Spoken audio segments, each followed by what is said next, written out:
Welcome or welcome back, everybody, to another exciting episode of Aaron's Opinion, the podcast for blind people, where we speak about critical issues in the blindness community and all other issues from across the universe and galaxy. Speaking of across the universe and galaxy, let's go down and under and talk to Peter.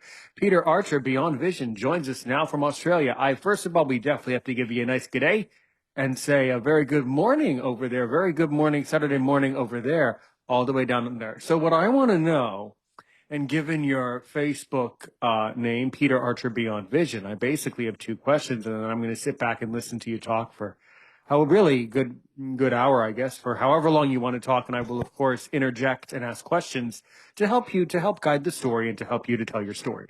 So anyway, who is Peter Archer? What is Beyond Vision? Who is Peter Archer Beyond Vision? The life story. Go right ahead. Oh, good morning, Aaron, from Australia. So it's 9:35 a.m. here in Australia. I'm in Brisbane, Queensland. And who's Beyond Vision? Who's Peter Archer? Well, that's geez, you gave me a tough question to start off with. But I'm just an ordinary guy, really. I've been a community support worker for about 12 years. I've had a vision impairment since I was 7 years old, 6 or 7. So my condition is called Stargardt's, and that is a form of juvenile macular degeneration. So basically, when somebody asks me to describe what that's like, it's like seeing little black and white dots in front of you in your central vision, like those. Do you remember those real old boxy TVs? How if you weren't on the right channel, you had all those little black and white dots, and people called it an ant race. But that's kind of what I see.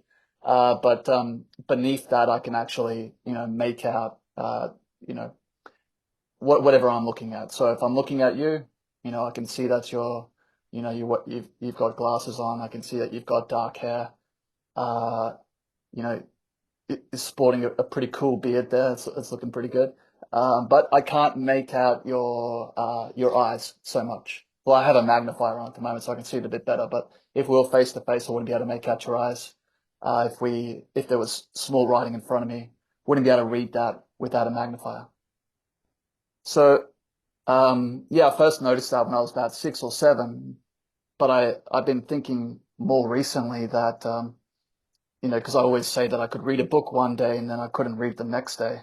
That doesn't really work like that. So I think it would have gradually been happening to the point where oh, okay, something's happening here, so I might have to go see a doctor or you know do something about this. And yeah, so that's pretty much how that came about. And I also have a bone condition called multiple exostosis, which is basically what that's about is your bones sort of can grow outward instead of straight as you're growing up, as your bones are growing naturally as you're growing up. So I had to have a few operations on my arms and my legs, just shaving off parts of bone. So it cosmetically looked better. And it also, like if you don't get onto it, it can lead to traces of cancer uh, forming. So you really do have to have those operations and shave off that bone to prevent that kind of thing from happening. And years later, I was always wondering what am I going to do for a job? What am I going to do for a career? I've always been quite driven. I mean, having a vision impairment, you might be able to relate to this yourself. Like when you initially get it, you at least I felt very angry and very confused. But if you are able to work your way through that confusion and anger and navigate your way through that, and say to yourself, there's still plenty of life worth living here. So what do I want to do? What do I want to do with my life? And it just kept coming back to me. I just want to support people in some way and support people that have gone through maybe similar things to myself, support people who have, just trying to live the best life they can, but for whatever reason, they just having difficulties doing that. So that's what got me into support work. I did quite a bit of study um, to become qualified, and I was lucky enough to find a position as a support worker at a place called Vision Australia, which is one of the leading blind and low vision providers in Australia. So it was a really great gig to start off with, and gave me a lot of experience. They gave me a lot of opportunities. They put a lot of trust into me, and that was great. I was able to be creative. I felt like I was supported, um, and that really led to my skills developing to the point where I'm at now, where I'm doing it for myself. And 11 years ago, I would have never imagined, I'd be able to do that. Uh, yeah, that's sort of a brief snapshot, I guess. Yeah, great place to start. Absolutely. I definitely relate to a lot of what you were saying. In my case, I was born blind, right? Right. Born blind, not with Stargardt's, but with glaucoma and Oh, a okay. congenital Yeah, heart yeah. defect. That's fine. Yeah, people with Stargardt's can be on the show. Yeah, that's fine. Mm. They're allowed. Well, thank you, thank you. Yeah, I'll tell my friends. Stargardt's is allowed. Absolutely.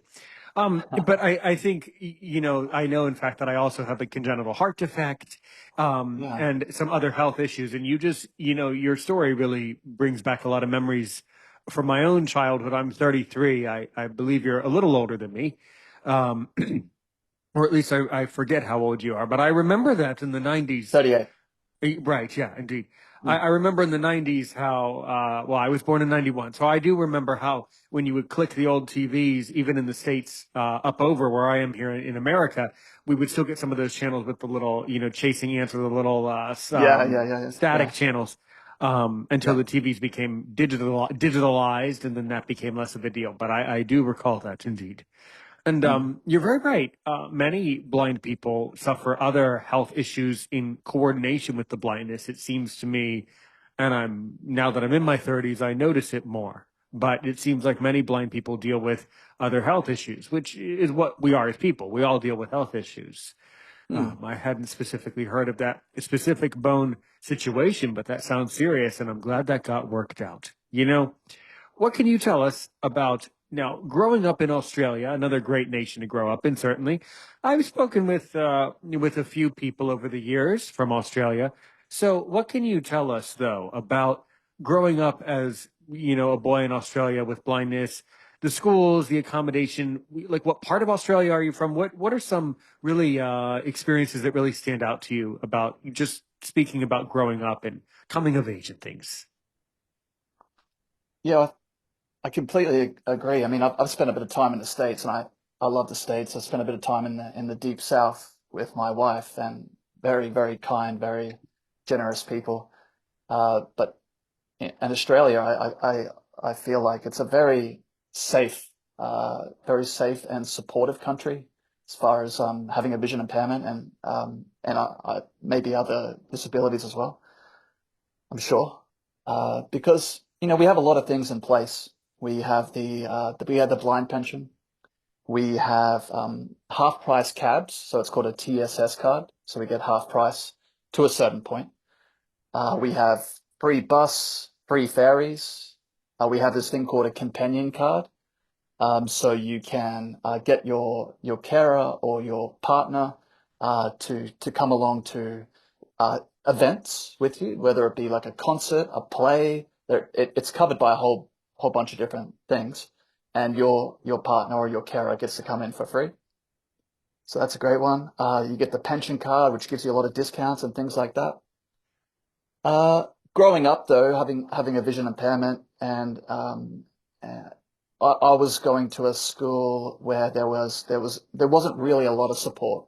Uh, they tried to help me out by um, giving me my own laptop, so I didn't have to rely on looking at the blackboard. They gave me an ergonomic seat, so to help me with my bone condition, which can cause a bit of chronic pain, especially in the early years. So they definitely did try their best, But then at the end, they just admitted that, you know, we're a little bit out of our depth here. So they let me and my family know about a few different schools that were in the area that supported vision impaired and blind people. They had vision impaired units. So I had to change schools at I think it was grade 5 or grade 6, and that was very difficult at the time because I had a lot of friends at that original school.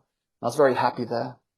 And when I made the move to the new school where there was more supports, that was really actually it was really interesting because I got to meet other vision impaired and blind people, and you know I got to see how they lived their lives and how they were coping with their condition.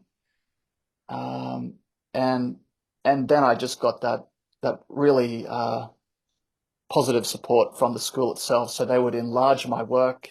I had a teacher aide come in with me in classes and support me. So they would read out what was on the board, or they would just sort of read through the question and make sure that I had a better understanding of it and all that. So that was really good and really supportive. And I think as far as like leaving school goes, I'm not sure what your thoughts are about this, but I really had no idea what I wanted to do, and neither did any of my, fellow students. I don't feel like we were really set up for that. And towards the end, when we were about to graduate, one of the teachers actually came out with this huge textbook, like phone book, full of different job titles and positions, and they said, look through it and choose what you want to do. And I was like, oh wow, okay. Yeah. And I didn't, yeah, right, you're right. Yeah. I Well, didn't I'm find it. gonna go. Let's see. Okay, Peter, 79. Oh, page 79. Okay, 3 jobs down. Wait, put your finger. Oh, right there, right there. That's your job. That's Yeah, your job, yeah, man. That's it. yeah, Right. Yeah. yeah. Yeah. Right. Yeah. Right. What a load of bull. Oh, yeah. Yeah. Ooh la la. So I wanted to do all sorts of things. Like Yeah. I'm not sure if it was because of all the time I spent in hospital, but I wanted to work in a hospital in That's some way. wonderful. Maybe maybe I could be a surgeon and just use a magnifier when I need to, do those cuts with the scalpel. I'll just get my magnifier over the top and then I could do that. No, I don't think so. The other crazy idea was, oh, I could be in the army. And they're like, how are you going to be in the army? You can't shoot a gun. You can't see. I said, that's okay. I'll just put like a little magnifier, a little telescope at the end. There's Uh-huh. already a job for that. There's snipers, right? Yeah. But, Yeah. I would never be in the army now. All respect to people that are in the army and that are keeping us safe, but I couldn't go near a gun, or I couldn't be in the Yeah. position where I'm inflicting any kind of You violence in any know, way. I got to tell you something. It's Yeah. very funny. Mm. After I went to high school too, I wanted to be in the army too. And Yeah. I Yeah. had that same fixation. Yeah. And I agree with you. I think that actually, I think in an odd way, the military is very attractive to someone with a disability because it Yeah. shows acceptance. It shows people coming together, and that's what we want to do. That's Yeah. what we want. Yeah. That's why it's so attractive. Mm. But I'm guessing that in the Australian military, you can't, they don't accept people with disabilities, right? Oh, it just depends, I guess. Like, depends on what your condition is. If you Yeah. can't do the job, then you can't do the job. But maybe Right, there'd be but there's no yeah. blind. There's no blind. Probably there are no blind people in the Australian army right now. Probably not. Almost certainly Probably not. not. Probably Probably not. pretty safe. Pretty safe to say. Yeah, yeah. There might be, who knows with all the things that militaries keep secret. Who knows, but probably not. Yeah, Do you and think that in maybe there's yeah. a totally blind person in the army and they're doing like super secretive experiments on them, trying to bring back their eyesight and turn them into a super soldier? Peter, you know what? I'm going to be really blunt because this really, see, this is why I love podcasting, mate, because we can Yeah, have these conversations and figure this out. Here's the honest answer about that. I doubt it. I really do. you do. I doubt it. I think that because blind people never shut up. I think that if a blind person had that chance, they would have gotten out and eventually have had written a book and hinted to it in a book. Yeah, So, yeah, yeah, yeah. no, don't disregard the question. You asked a very good question. Is it possible that there's some blind person in the military whose job is so secretive that they aren't even allowed to admit that they have that chance. The answer Mm. is it's possible. The reality is Yeah. probably not, because at this point we probably would have heard about it through social media or Yeah. something like Yeah. that. But, it wouldn't surprise me if I discovered that it did Mm. happen. Let me put it this way. But no, Yeah. in the States, it's not even an option. Mm. Things have really changed in the States, and fewer people are wanting the military now. So it's Yeah. that Yeah. little side street is a very interesting one. Yeah. But so, okay. So then the other thing that you mentioned that I want to draw out and kind of really, which really impresses me, is that you did want to work in a hospital. I tell you, Peter, I tell you, mate, I've spent so much time in hospital dealing with my glaucoma, my congenital heart defect. I've spent Mm. so much time in hospitals that now that I'm an adult who appreciates the work that doctors do, I have a lot of respect for great doctors. I truly do. As much as I Yeah. like Yeah. to complain about medicine and complain about doctors and complain about medical staff at various establishments, I will say that the doctors I have are stellar human beings who are utterly, Oh, utterly yeah. spectacular people. And For you're sure. very right. That's a great way to serve your country. If you can't be in the army, but you want to be a doctor or have some influence in society, medicine's the way to go. Absolutely, it can be. If it's for the right person, if you Yeah. really want to do Yeah. that, there are things that can be done. I'm sure that there are blind people who do get jobs within the medical field in doing certain work that is still making a contribution. Um, Yeah. For sure. For I mean, sure. there have been blind doctors before, but they've done very specific things. I mean, I don't know who they are, but I know that it has happened. Absolutely. Mm. Um, May yeah, I ask, you may ask what all was your it? questions. Yeah. Yeah. Well, I'm fascinated about what that time was like for you when you were experiencing glaucoma and when you Right. were going into hospital Right. with your heart defect. Right. What was that time like for you? How old were you and Well, I don't know. How am I how did you supposed to navigate? remember? I was 3 months old. I was a baby. 3 months old, right? Okay. Right. Yeah. So I don't know. The Yeah. the answer is that I have no idea. It's a very compelling question. You know, it would have been great if I had bothered to remember what was it like. Which of course I don't remember being born, but when I was, I couldn't see. So that Mm, aids to the fact that I don't remember, though nobody remembers being born, or very, very few people do. mm, And mm. then the heart defect thing, well, I can tell you that I didn't eat. I was failing to thrive. And the doctors in hospital said, yeah, um, uh, uh, miss, if you don't, if your son doesn't get this open heart surgery, he's going to die. And it was in Right. the 90s, and I was 3 months old and a tiny little baby. And my heart was repaired perfectly by a doctor to whom I don't know what his name is, but he's retired and now lives in California somewhere, I think. Mm, Or who knows? Who knows where in the world he lives? But I mm. but I don't know. Yet anyway, um, I really have no memory, but I remember childhood. Always being the blind kid at the school. Always being different. And Mm, the mm. thing that we're going to lead into is, when I was a little boy, um, I didn't really notice certain discrimination. I didn't notice the bullying when you're a little boy. You don't notice, and then when you're a Yeah. teenager, you don't care, and then when you're in your Yeah. 20s, or in my case, I was totally zoned out in my 20s, not really able to think straight, and I still didn't really care. And now that I'm in my 30s, I'm noticing, and there's certain, opportunities that I'm not able to have that I kind of, you know. You said that you felt frustration in your life, right? And sort of some Yeah. anger. That's kind of how I Yeah. feel too sometimes. Like a sense of hard to pin it down. Is it frustration, or is it anger, or is it confusion? Sometimes I get feelings of confusion where I Mm. see that certain opportunities that I should get never came to me, and I just can't grasp why, you know? Yeah. Or Yeah. or I know why, but I can't understand why, you know. Mm. And what I try to do with that is I try, although it's hard for me, as I'm sure it is for you, it's harder for you because you're older. But what I try to do is to simply put it into perspective and realize, well, I have a great job, roof over my head, plenty of, in all honesty, make my own money. I'm able to do what I want to do for the most part in life. There's a couple big things that didn't happen that I really Yeah. wanted to have happen, but unfortunately, there's nothing I can do about it now. Which is why it's confusing, because you wonder, well, if you can't do anything about it, then does that make it right that it didn't happen? Then there's that whole Mm. like dilemma paradox thing.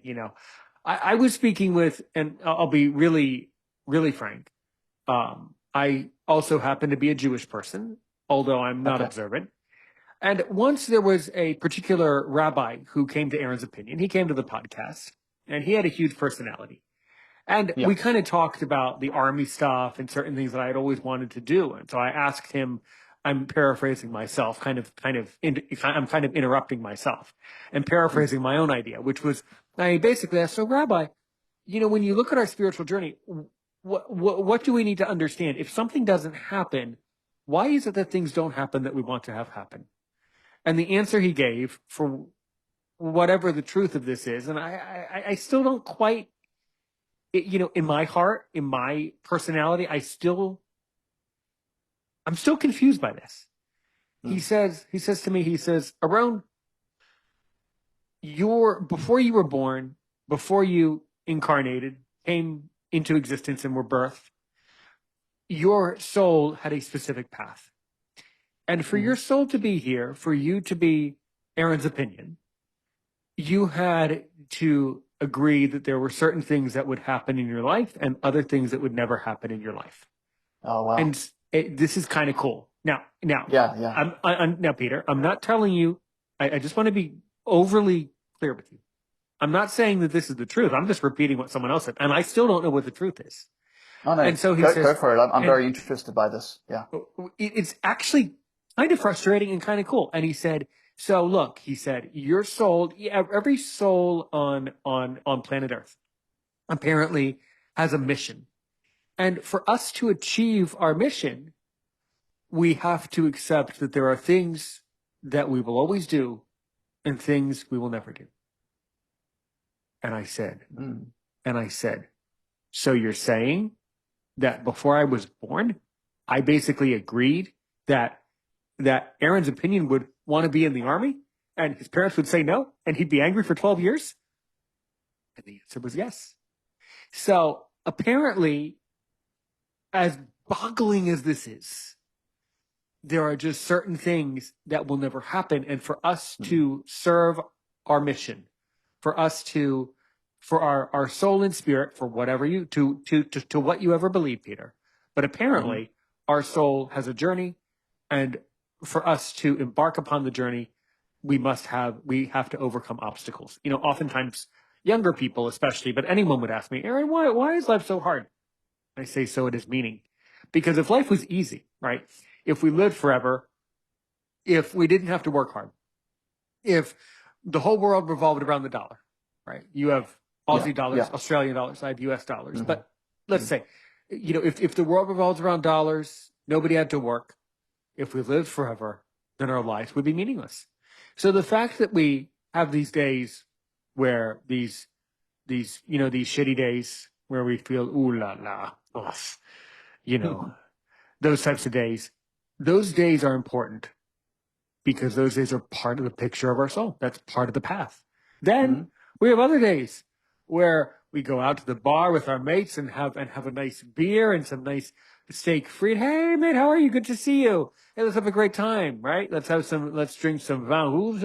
By the way, je parle français, so I like using some French vocab. I'm also a French speaker. So, so then the happy days that we have in our lives are supposed to then so then that's also important because there's times where the soul goes through developments of happiness supposedly. But then Mm-hmm. I said, so but then the question that was in your mind, and I'm a pretty good mind reader as a podcast, so I kind of learned that trick. You were Right. just about to ask. You were just about to ask. So Aaron, how do I tell what things I'm supposed to not do and what things I'm supposed to do? Right? That's Yeah, I was more interested by yeah, the statement that you said yeah, that that there are things that you will always do.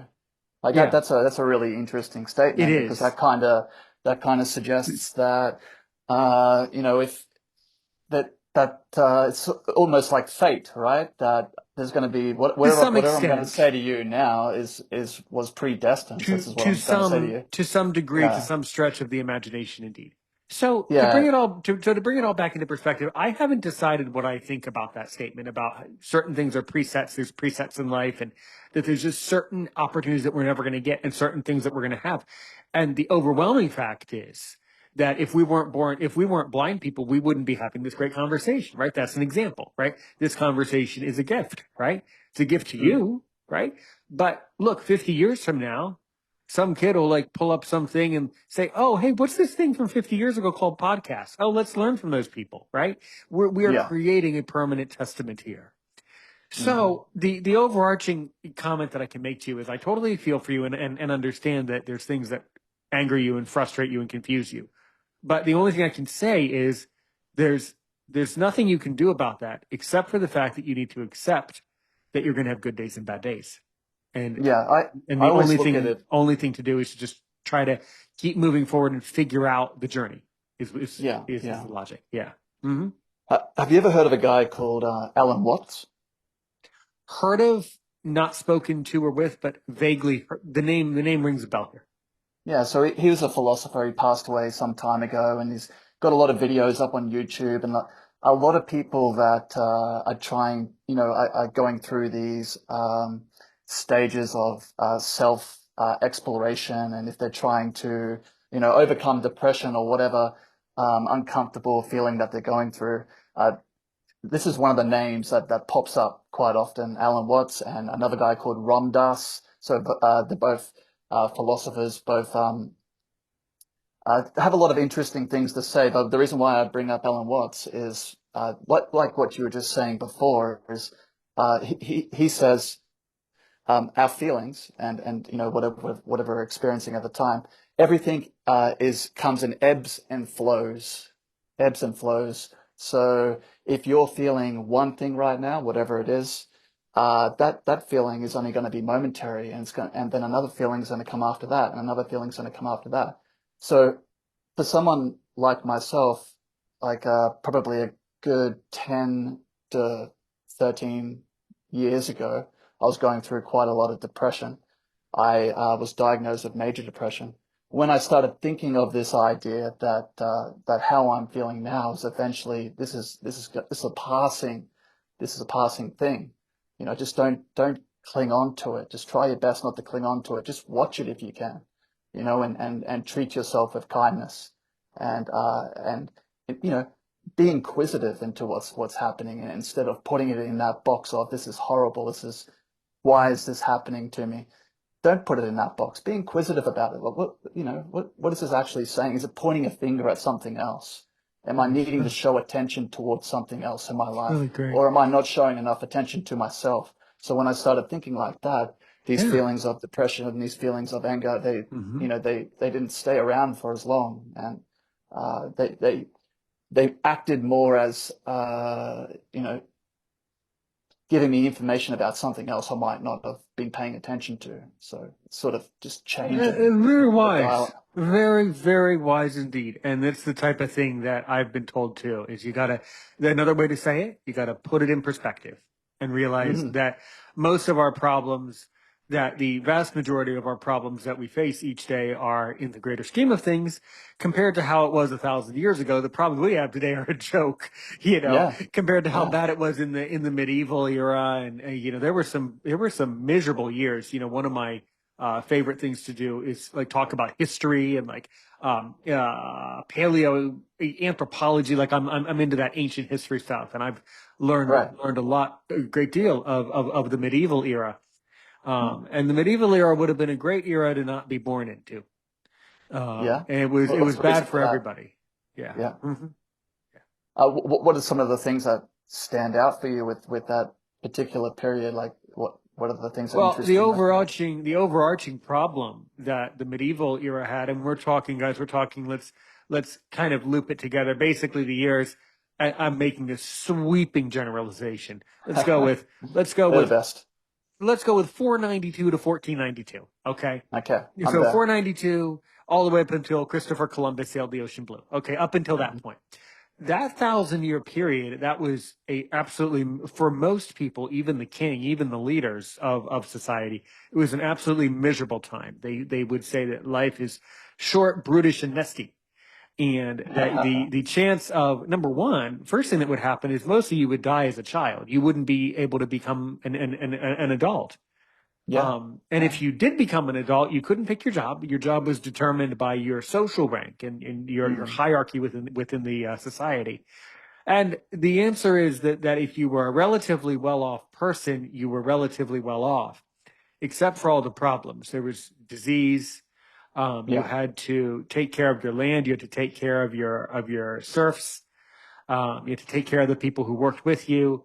And yeah, there probably were some pretty nice afternoons, kicking back with a beer and the peanuts, and there probably were some beautiful experiences that people had. I'm 100% Mm. sure of that. Mm. But overwhelmingly, it was all pretty bad for most people. But you wouldn't have wanted to be born then. And if you had some disability, you would just die. So I, there was that issue. Yeah. so about that. Right. So being being blind yourself and being vision impaired myself, we are very agile people. So Right. whatever we're faced with, we find a way to overcome it or to redirect what we're doing or whatever it is. Like you seem like the kind of person who would never give up or would find ways of doing things, even if it's slightly differently. So do you think that would be that different back then? Do you think that we would I still have no have the same idea. sort of mind frame and same sort of, Right. Beautiful. Man, I got to tell you something. I don't have a clue because I don't know enough about it to know if there were any successful blind yeah. people of those millennia.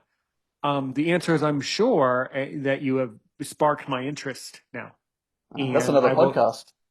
That's a whole. You know what? That is a Yeah. whole. You just gave me, and we'll talk off air later. But you just gave me a whole nother idea that I've never Yeah. actually done with a guest. Oh, this is going to be fun. Um, Yeah. but the answer is yeah. There were some. Yes. The answer is yes. There were some people with disabilities back then. Obviously, there were. Or else, here's the other cool thing there would have had to have been people with disabilities then for us to be disabled today because there had to have been genetic code then to pass the Mm. genes down. So the Yeah. answer is yes, there were. And a pretty good deal would have been the best deal of all would have been if you were a blind person who was dropped off with a bunch of monks and grew up in a monastic society, in a monastic convent, Mm. a monastery.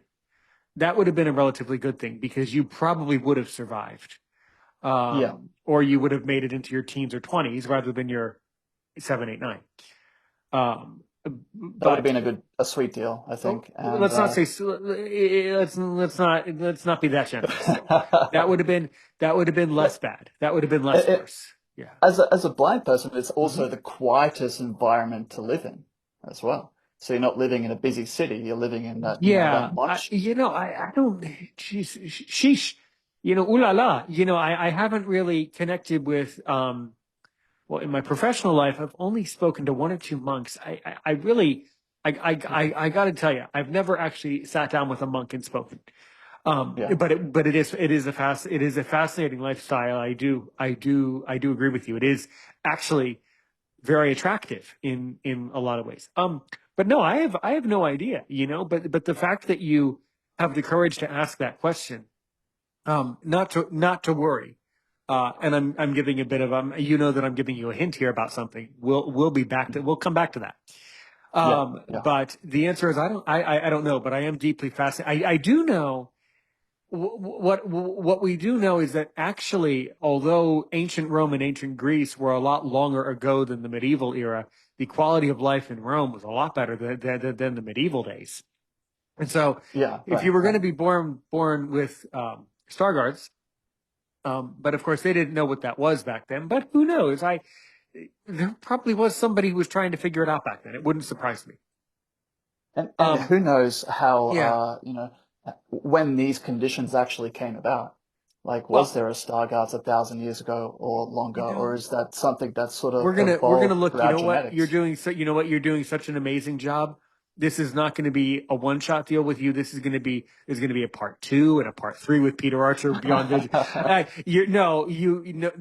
That's a requirement. You haven't lost me on part 1. We're gonna do part 2 and 3 with you. I can already feel it Okay. coming All on. right. I'm going to give you an assignment, and we're gonna kind of delve. I like it. But Sounds good. the answer, no. The answer is that yes, there were doctors thousands of years ago, and what did they do? The same thing they do today. They do the best they could. So Yeah. the logical answer is sure, there probably was something that happened like that. But the overwhelming question is, to what was the success? Mm. And I don't know. I need to look into it.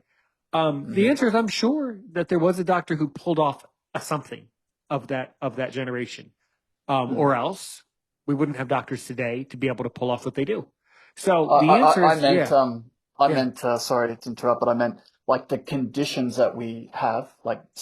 Stargardt's No, and like no. Okay, glaucoma, yeah. Let have me they circle always back to been that. around? Uh, Yeah. But we Well, don't know. no, we do know. So Yeah. Stargardt's, it sounds like a person's name, right?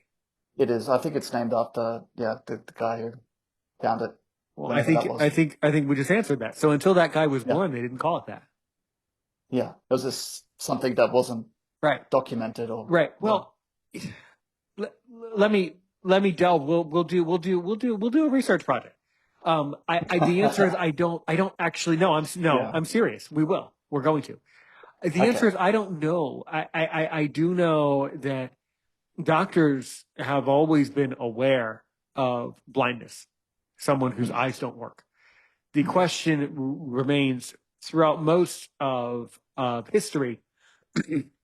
um, what would have happened? Would they have tried to do something thousands of years ago? I Yeah. don't know. Yeah. Yeah. I do know that there were a lot of herbal remedies, and so if you were losing your vision, they probably had ideas on things that were good for your eyes, and they sort of knew about infection. Probably they noticed, oh, if the eye's infected, it hurts. It was a Mm. lot more based on like symptomatic rather And, than yes. yeah. I've Go. also heard stories that there's a belief that if you're born blind, or if you're blind later in life, it says something about your past life, like Mm-hmm. you may have Mm-hmm. may have done something in a past life that Here's that needs redeeming in this particular here's the life. interesting thing about that. Yeah. Um, Let me ask a question that will dictate my next question. Yes or no, do you believe in past lives at all? Oh man, I go back and forth with Yeah, that me too. idea. That's Yeah. a good answer. I go back and forth too, you know. Yeah. Um, I'm kind of suspicious that it is true that we have past lives only because the universe is too beautiful for us to have one life. Mm. Um, but I don't know, actually. I'm not convinced about that one way or the other. But who knows? It's so hard to But tell. I mean, you have some. the problem is that I have is I don't remember my past lives. See, there are people Mm. who supposedly do remember, and they will get you convinced that they remember their past lives. Now, I don't know what the truth is because I don't remember. Yeah. So if I can't remember, then I can't answer. Then I can't create a correlation between those two things. I also, obviously, you understand, I don't want to start creating any misunderstanding about blindness, that it's because of a past life that we're blind in this one. Oh, for Um, sure. And I think, no, and the I know same, you weren't saying that, but I'm just saying that no, we need to be aware that sometimes we have people in our audiences who are blissfully, unintentionally uninformed and might yeah, accidentally think that. So no, we aren't saying that. It's a yeah, deeply compelling thought, though. It's a very deeply compelling thought. yeah. And there would be some people who would explore that idea, and they might go and, they might hear our podcast and they might say, okay, I'm going to go find someone who says that they can get in touch with, or find out about past lives. And then they go down a whole track, that we don't necessarily, we don't want them to have to go down there. We're just talking about different Right. ideas, and Although we're just, although people in the audience, you guys can go down the track if you want. I'm not. oh, for sure. Yeah. Let's not stop them if they don't discourage. Let's let them go down the track if they want. Yeah. But no, I don't know, but what this all circles back to is, that what I am sure of is that we live in a very troubling world right now. Now, you and I, as we should humbly say, are relatively lucky people in the greater scheme of things. Like I was saying before, we weren't born in the medieval era. I Mm. was born in the United States. You were born in Australia, right? Yes, Right. yes. So we were relatively well off to begin with, right? Well, that's kind of a strange thing when when you intellectualize that and kind of eat that because Yeah, most let's roll because the most dice. because most of the world, when you stop Mm, and think about it, most of the world is not born in a good place. mm. Why? Because most of the world is not very good. So what's that about? Right? Why do we have to have most of the world be bad where us two guys get to be born good? Right? What's the point there? I don't know. It's kind of a strange thing. But Well, you're yeah. sort of suggesting that that things have to be fair. And when were we ever told that any of this was going to be fair? I mean, that's an idea I've been playing around with Yeah. recently. Yeah, Because absolutely. once you start thinking about how things should have been fair, and this is what should have happened for me, I mean, then you're talking about it's like a sense of entitlement, and Right. then that's also connecting quite closely to the ego, and we it's important not to try to attach ourselves too much to our ego because no one Mm-hmm. likes someone who's walking around going, I'm the man, I can do this, I can do that. But just the idea that uh, if this is not meant to be fair, like if our existence is not meant to be fair and the world's not meant to be fair, then what does that say Right. Yeah. about the design of things and about the whoever it was that was the designer, the creator? I mean, It's to deeply me, compelling, incredibly yeah, compelling. No, and yeah, I never thought that it was supposed to be. I didn't mean to convey that it should be fair. I just yeah, was saying that it's interesting. I think I might have thought it the right way, but maybe I said it the wrong way.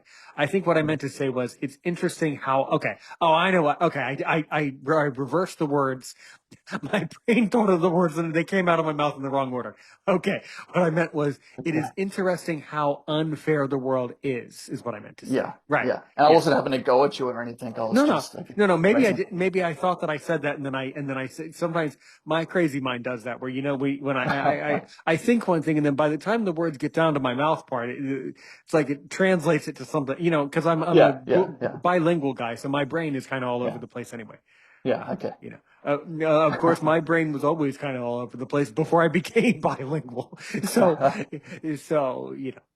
but no, it's all compelling and all important to think. Hmm, Why do we live in such an unfair society and an unfair world?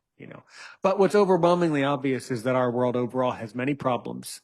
So, hmm, what's hmm. overwhelmingly obvious is that we need to try to do better, and I try to do better, and I try to do better content and educate more and more people and just try to help, as I say, one today and a million tomorrow, and hope Yeah. that little burst of energy is at very least the right thing to be doing. And I certainly hope that it is, It's but it's mhm, a great concept. I mean, I really like that because sometimes, like, it happens to me when I'm thinking about global warming and things like that, and mhm, like how can we turn things around? And it's that idea that if you do your part, then that's all you need to do, and the next person does their part, whatever.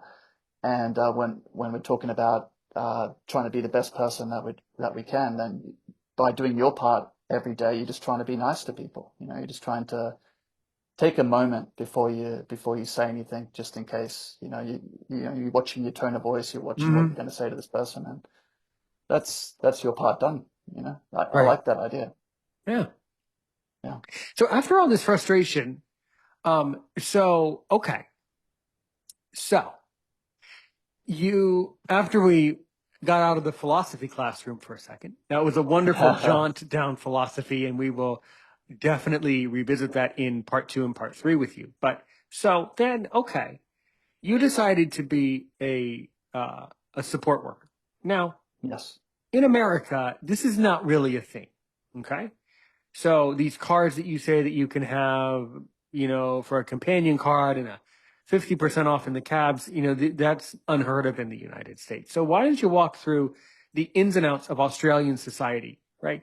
So how do those programs work, and how are they paid for one thing, because it seems very expensive. And for another, so what is support, and what do support workers actually do? And you say that you had to have some qualification to be Mm. a support worker. So really, really delve down that path. Okay. Mm-hmm. So with the companion card and the taxis and all that and how that's paid for, I mean, the specifics I couldn't really tell you, but I guess what I've heard and what's been what people have tried to explain to me is with the cabs, for instance. So um, you're paying half, and then the cab driver's manager will then pay the other half, and they might get their money a little bit later, so they might get it in a couple of weeks' time or something like that. It's a bit different for if you're just going to pay the full fare straight away. So that as far as like the blind pension and things like that go, I think that comes out of taxpayers' money. So a certain amount of taxpayers' money goes towards all the different pensions. So we've got the disability pension, but there's also a couple of other pensions you can apply for if you need to. And yeah, that all comes out of taxpayers' money. Well, your second question was what qualifications or what I had to do to become a support worker and what a support worker was. Is that right? Correct. Yeah. Uh, so I I got a couple of different qualifications. I had to get what was called a Certificate 3 in Community Services and a Diploma in Youth. And those qualifications just give you an idea of how human services works in general. And it also talks a lot about different techniques and styles of practice that works best when supporting people. And that all took me about 5 or 6 years to get. I tried to get a degree in social work after that, but halfway through my social work degree is when I got my job at Vision Australia. So I decided to go with that. And I did a couple of other things like the Lifeline. We have a place in Australia called Lifeline. Basically, what that is, it's a crisis number that you can call if you're feeling depressed, if you're feeling like you might harm yourself or whatnot. You call this number, and they're all trained counselors, and they'll talk to you, and they'll help support you, and they have a big database full of different services that they can refer you to. And they also have the ability, like if they really think that you're in danger, that they've got a number on like a button on their phone that goes straight to the ambulance or the police department, and then the whole conversation is then recorded. So I did some training there, and I learned how to be a crisis call counselor, which taught me a lot of techniques like paraphrasing and taught me about empathy and unconditional positive regard and all those things that work so well when you're trying to support someone. And a support worker basically is just somebody that helps a person that usually has a disability of some sort. It can be an elderly person as well. That just help them achieve whatever goals they might have. So usually in my work, the goals that people have revolve around community access. So they might not feel confident getting out of their home themselves. So I'll support them to go out. We'll go to maybe a cafe or an event of some sort, or we'll catch up with a group of people.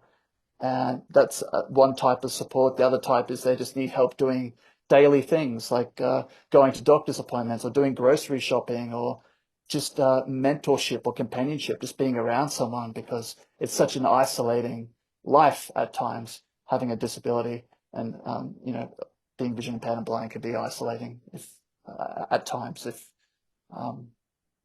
yeah, so Absolutely. Yeah. Yeah, no, that's so good. And you're very right that the little things in life matter.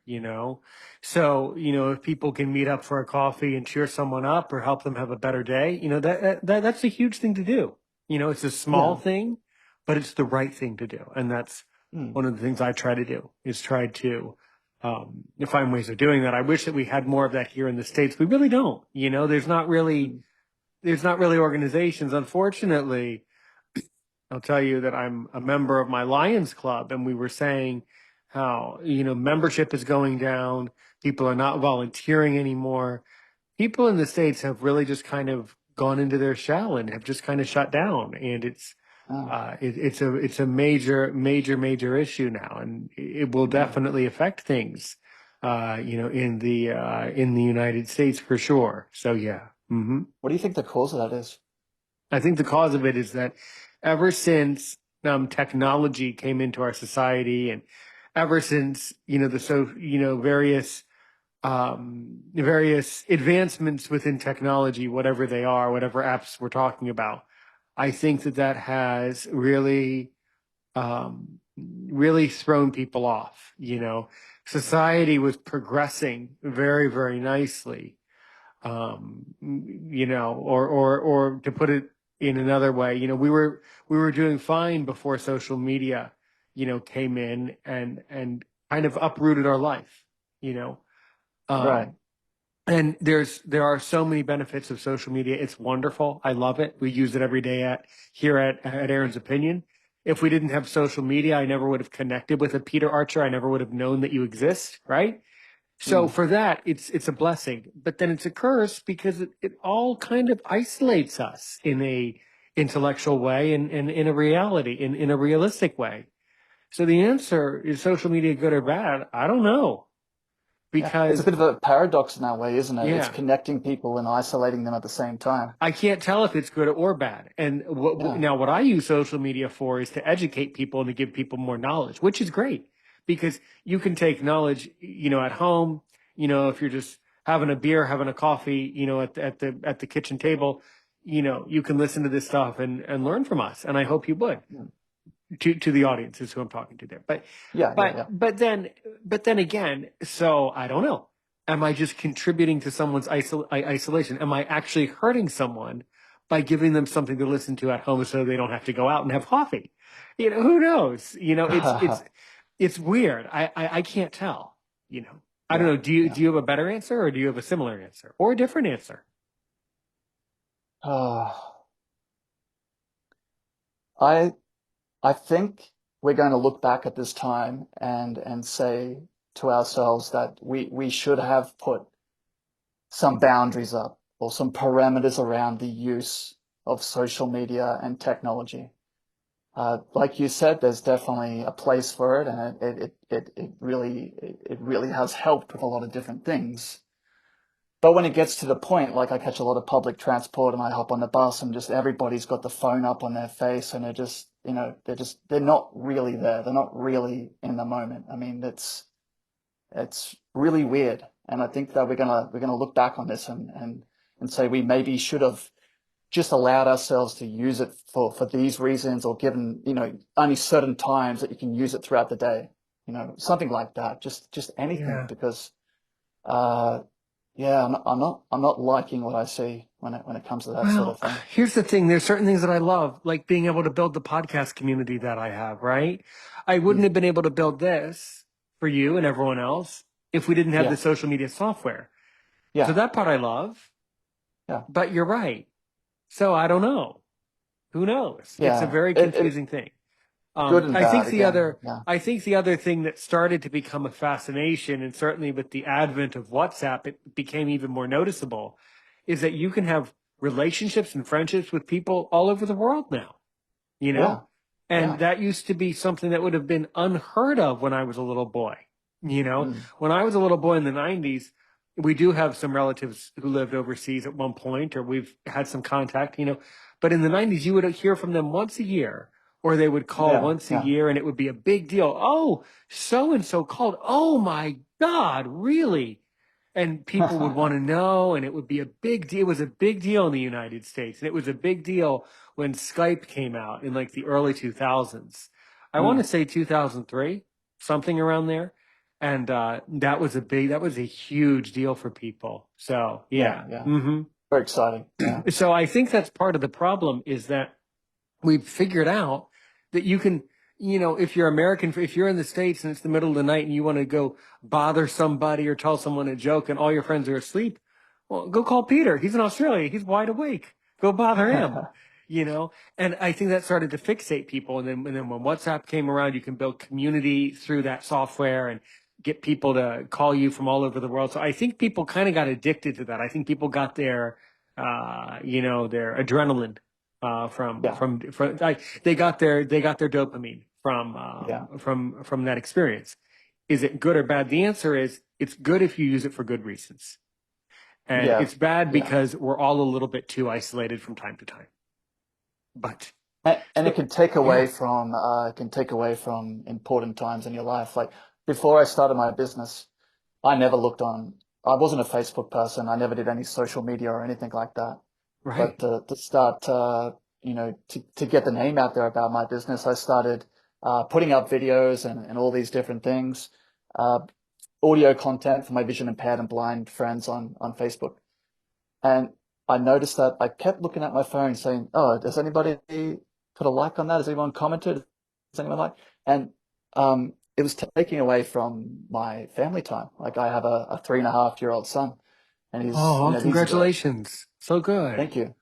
And these are the most, enjoyable times. Like he's walking and talking and getting into everything and playing, and he's starting to be more independent. And you don't want to be sitting on your phone, you know, uh, looking for likes and for comments like that. And it doesn't even really, it doesn't, uh, yeah, it's not as important, is what I'm trying to say. No, no, it's not. It's not. Our life itself is more important. Although Mm, I do think there's something to be said for people like us who use social media the right way and try to help people. So mm. there's some good in that. Yeah, There's yeah, for some sure. right in that. But Yeah. intellectually, you're right. Our lives are more important than us doing right by social media to some great extent of the imagination. Yeah. So why did you talk a little bit more about your business? You say you have a business that you've promoted. So what is your business? So it's called Beyond Vision, Community Access and Support, but I just call it Beyond Vision. And I'm based in Brisbane, Queensland, Australia.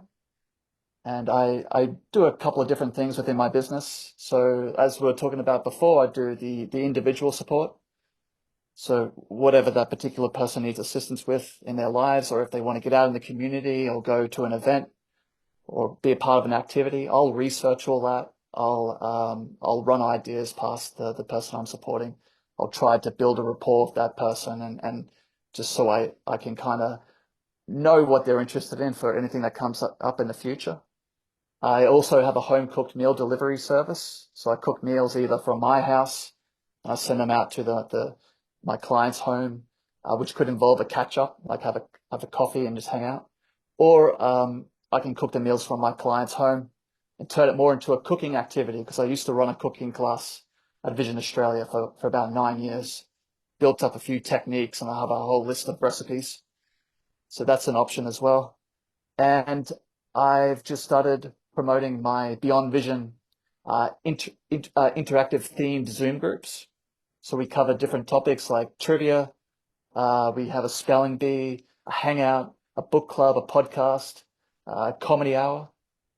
And that's something that I'm focusing on at the moment, trying to get the word out about that Hmm. because I really want to reach people in remote parts of Australia, like people that are really isolated. Like not many people realize that 70% of Australia is all desert, so I do. they're, I realize. you do? Wait a Of minute. course you do. I realize. Of course you do. Who do Of you course you who do. do you think you're kidding? I realize. Yeah, yeah, yeah, Ever heard of the Outback? Yeah, I've heard of it. Yep. Hmm. yeah.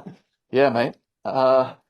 But yeah, so I want to connect with those people, Hmm. and I want them to feel welcome and to feel like they're in a community that's supportive and fun at the same time.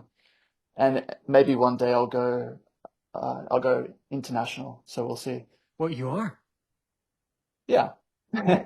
You're Yeah, yeah, you are yeah, you are international right now. yeah. You're already in the world now that you've said all this great stuff. So what can you tell me about your podcast?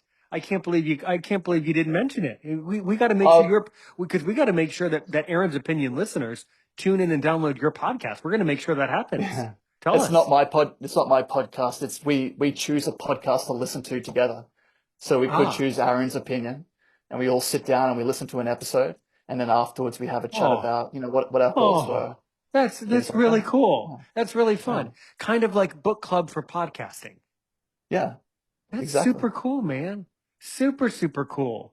Really Yeah. good. Really good. So, in other words, you get a bunch of people together in a group, or do you send out an episode for everyone to listen to, or both? I get a bunch of people in the Zoom group, and then I may have already researched some different podcasts for them, or they Mm-hmm. can just tell me like, can we listen to a podcast about this or about that? And I'll do a quick Google search and I'll look something up and even see how that podcast is rated. But usually I try to do my research ahead of time, Yeah. so I'll Yeah. get everybody's opinions and ideas a week in advance, and I'll say, what do you want me to look into this week? And I'll also go around the groups. I'll say, okay, Aaron, this week it's your turn to choose a podcast. Okay, what would you like me to look up for you? And then it'll be another person the next time, and so on and so forth. Oh, so wonderful. Oh, I love that you do. I love what you're doing, man. You Oh, are thank you, man. doing that is so cool. So cool.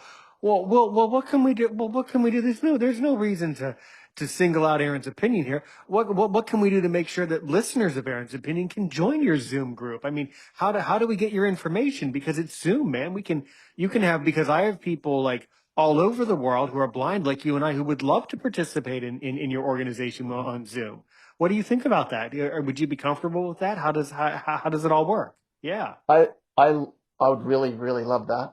Yeah. What I'm trying to get across and be upfront with straight away is that this particular service I'm providing does have a cost for me to be able to make this all feasible. This is a part of my business. I'm trying to run my business as successfully as I can. Hmm. So I know that there's a lot of free free groups out there, and that's great, and that's you know by all means, Yeah. but go to them. But what's different about my group is that I guess I've spent years being, trying to develop my skills as a community support worker, and just trying to, like you, just figure out, why we do the things that we do, and how can we help each other the best we can. And to me, I see that as a skill. And we pay for the skills that we appreciate and that we need, that help us in our lives. So I'm only charging a very low cost. I'm charging what's called group rates. So in Australia, have you heard of NDIS? No. Oh, we've got to talk about that. So and NDIS is we'll come back to the Zoom group. NDIS is funding that people with disabilities get in Australia. So again, it comes out of the taxpayer's pocket, and each person gets a different amount of funding for whatever services they need. So people can use their funding on Zoom groups like what I'm facilitating, and they don't have to use their own money. But it wouldn't be the case for people in America, so you'd be paying out of your own pocket. And the group rates are as follows. So they're 2 hour groups. If there's four participants, it's $15 an hour. If there's three participants, it's $20 an hour. If there's two participants, $30 an hour. And if you want to do an individual Zoom group with me, it's $60 an hour. Hmm. And you can get in contact with me by emailing me at Peter_Archer, ARCHER _Beyond Vision, BEYOND at outlook.com. Or you can contact me on Facebook. My handle is Peter Archer, Beyond Vision, one word. And we would make it work for you guys. So we'd make it work with the time zones. I would try to involve a couple of the participants that I'm already supporting here in Australia. So to give you a chance to talk to someone from across the globe. And of course, somebody who has a lived experience of disability, and someone who is kind and just wants to make friends and have the best time that they can, which will make for an enjoyable time, I'm sure. Right, absolutely. So now your business Beyond Vision, do you guys have like a Facebook page for just for your company, just for your business itself? I don't have a business Facebook page. I just have a regular Facebook page because Hmm. yeah, it just means it was easier actually. for me as a business owner, because you can write to people a lot easier, like you can respond to messages. And I don't think you can do that with a business Facebook You page. can. I do it. Oh, you do it? I do it. Okay. All right then. You should Uh, do it because yeah. you can create a professional page for your business and then you can get people to like it, or you can get people, you can develop a following and things like that. It's very cool. It's a No. lot. Yeah. I'll show you. Yeah. I'll show you my Okay. page, and then you can have people like write reviews and like recommend your company to other companies and things like that. And when it's Okay. done well, it's good. Wow, That sounds good. that's really love what you do, mate, and that's definitely something that people, in Aaron's opinion, around the community will want to learn from you and learn about. And provided that you provide a very detailed, a nice good description for us that people can learn about your background, I think you will get some people who will be interested in that matter. So that is, No, thank you. yeah, that's very good.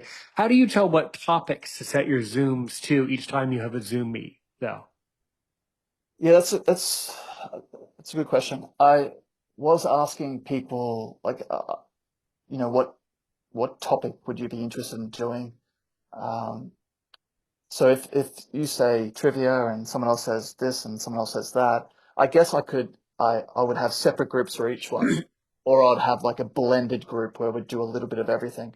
So I'd get somebody to choose, what they were more interested in, uh, before they, join the Zoom group.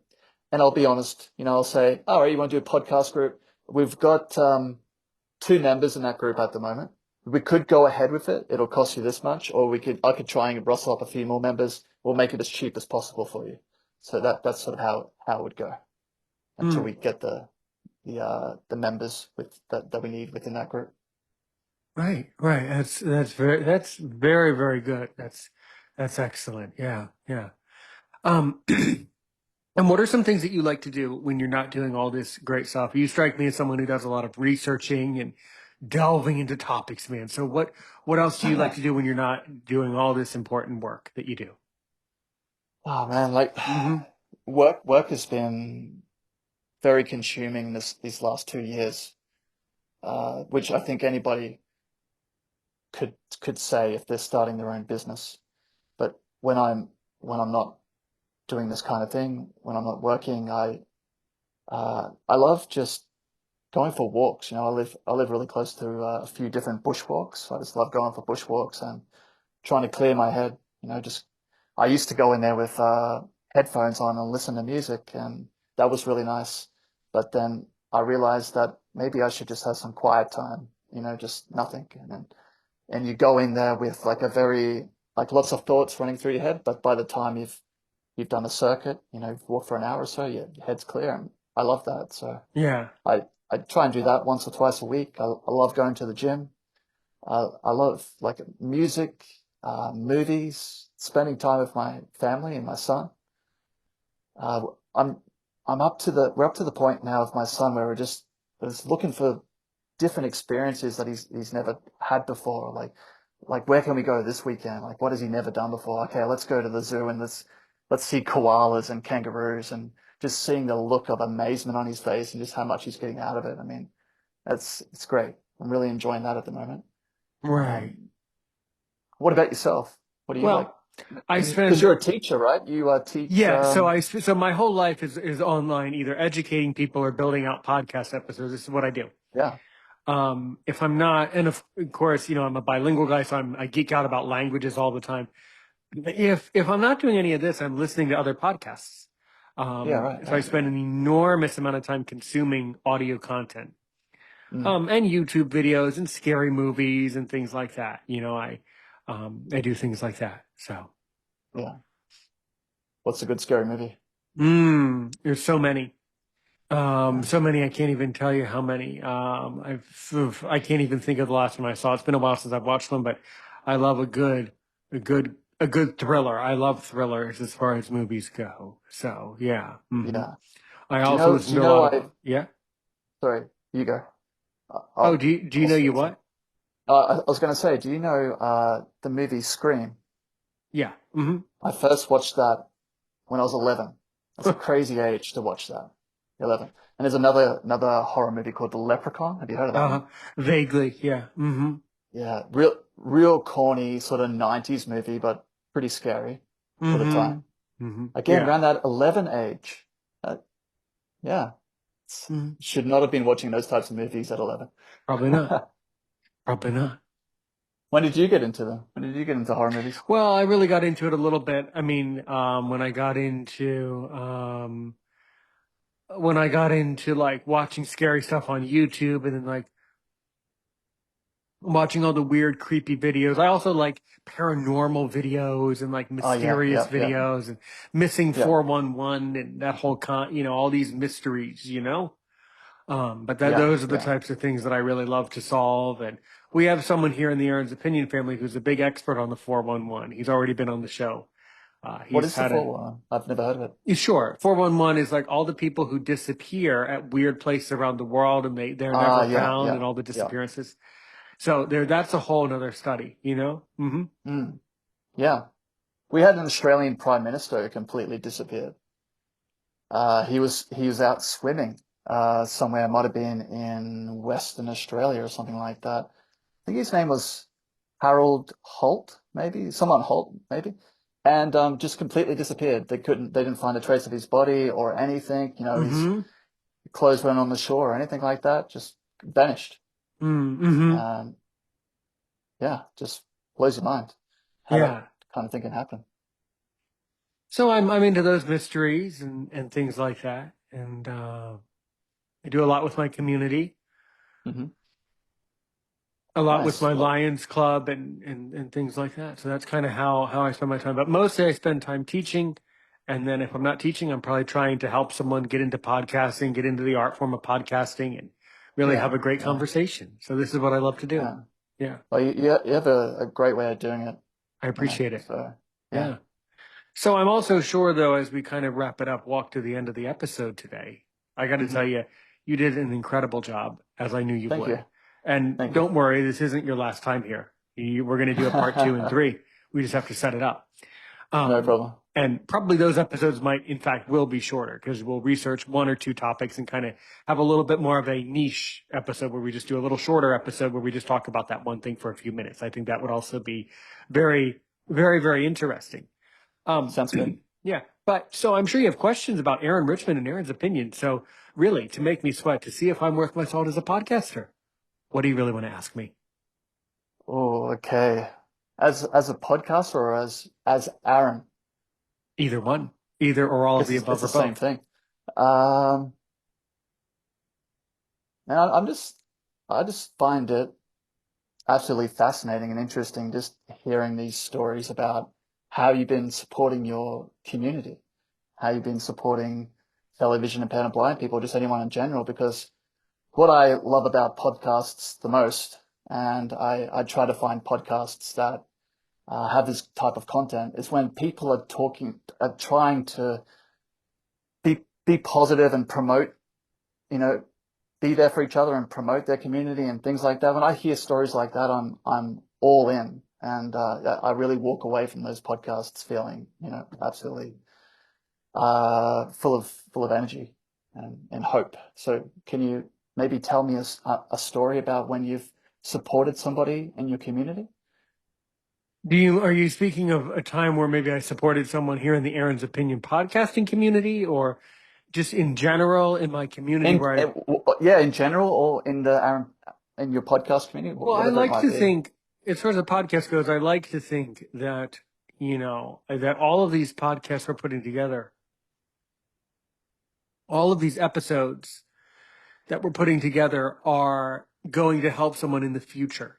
That's why Right. it's helpful Yeah. is because we're Yeah. having the conversation now, but years down the road, we'll be able to look back on it and appreciate it. So that's the help. Mm, I mm, do try to occasionally meet people where I live, wherever that might be.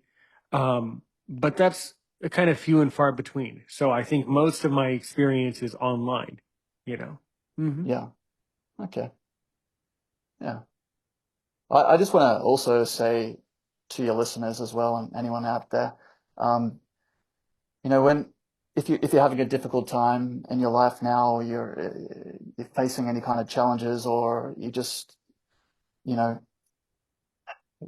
life is just really hard at this point in time for you. I just want to let you know that you'll find a way through this time, and what works for me and it may work for you is just keep trying. Just keep trying to be the best possible version of yourself.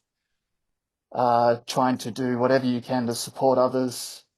Trying to try to take the focus off yourself a bit. I mean, in the nicest way, and just talk more to someone else and find out what's going on in their lives, and just keep trying, and things will eventually get better. And then after that, they'll get hard again, and then they'll get better again, and so on and so forth. So I hope that gives you a bit of hope for what's Certainly happening to does. you and for you in your life. Or and my life, but everybody else around the world too Yeah, who's tuning in. everyone. Yeah, yeah. So right. Peter Archer, you're forever welcome here in the Aaron's Opinion family. We will certainly be in touch.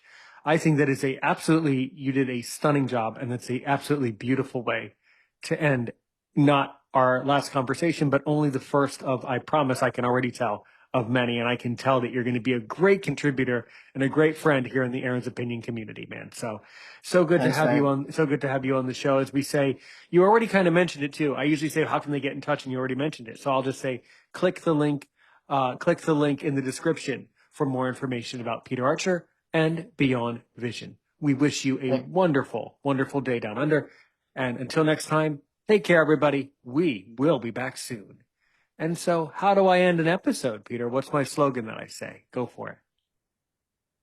help one person today and help a million tomorrow.